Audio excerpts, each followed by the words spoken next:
è l'interno del Parco Natura, ci sono molte persone quindi non è facile sentire la mia voce. Poi all'esterno vi descriverò esattamente cosa potrete trovare quando verrete qui.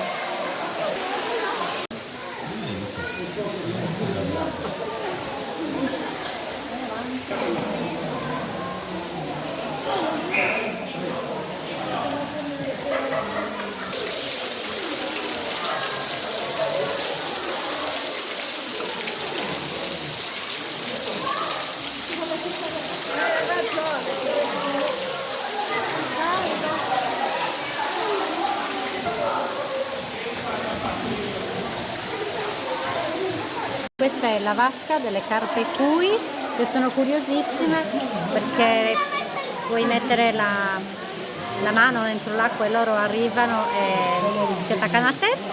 Sono un tipo di carpa giapponese questa è la vasca delle carpe cui, che sono animali sacri per il popolo giapponese.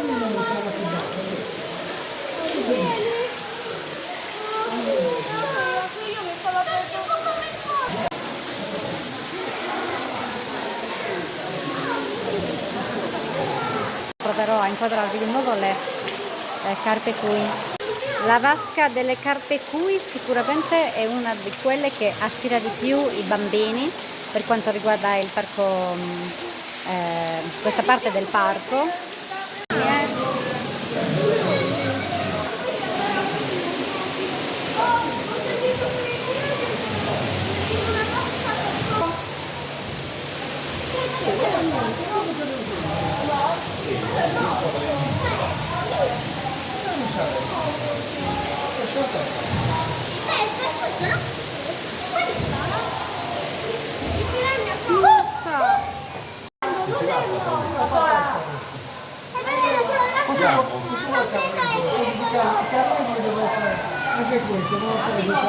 Noi, guardate, adesso si girano per guardarci. Quello è l'uccello che dà il nome alla specie.